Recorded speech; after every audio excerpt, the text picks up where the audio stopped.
Hello everyone, welcome back to this week's Mathcast podcast. Today we are joined by a reading revolutionary who is also quite passionate about maths, and today we are joined by Kenzie from Year 9 who will join us to discuss how maths and literacy correlate.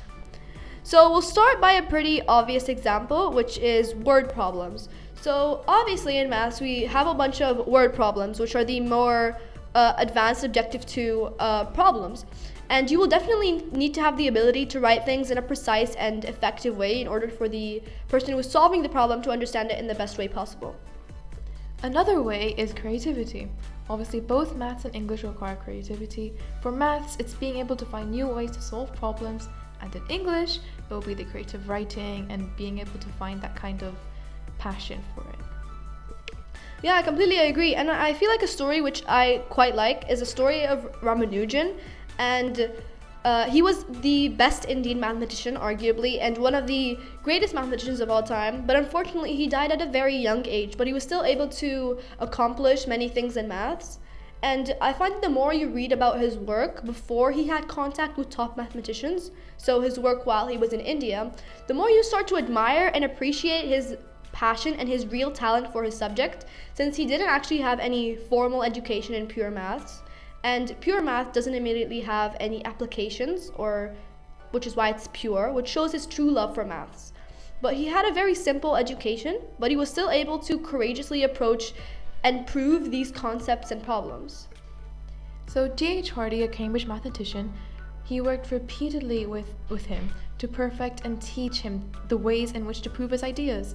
As previously, when Ramanujan was in India, it is said that he had little money, so paper was too expensive for him, so he'd use a chalkboard, and after he was done proving the problem, he would only keep the important bits so his proofs weren't structured properly, which is what G.H. Hardy taught him to do.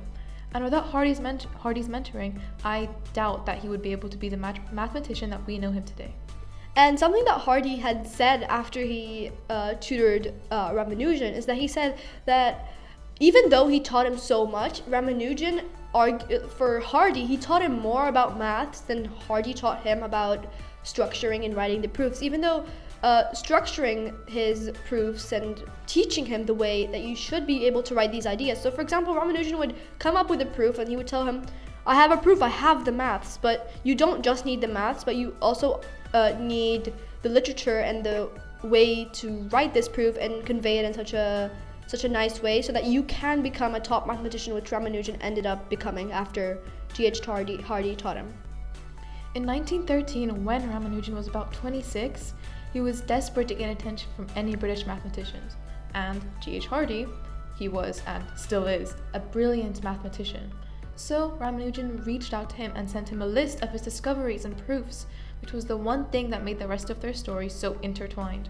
Their story continued till they reached a shocking 100 joint papers, which only goes to show how much they both loved mathematics and how much Hardy helped and supported Ramanujan in his journey to becoming the mathematician that he was at that time. And it was clear to Hardy that Ramanujan was an exceptional mathematician, but he lacked the basic tools, like we said, to become a professional mathematician, which is what Hardy added to his skill set. And Hardy invited Ramanujan to Cambridge to continue his studies to become the top mathematician that he was. So he really helped out and boosted Ramanujan's career, and we should give him a lot of credit for Ramanujan's success. So another way that maths and literature link is patterns. Maths and literature both include patterns. For English, it's the structure of poems and stories and journalism, but with maths, it's the graphs and the charts and whatever you use to sustain the data. Yeah, I completely agree, and I feel like all these things that we've covered so far have such a strong correlation and they link so much, even though from a surface level, like with our last podcast with music, they're so completely different. Like from a surface level, when you look at literature and then you look at math, they seem completely separate and unrelated, but when you take a closer look at it, a lot of subjects are actually very much related, which is what we aimed to cover during this podcast. So thank you so much for watching, and we hope you enjoyed.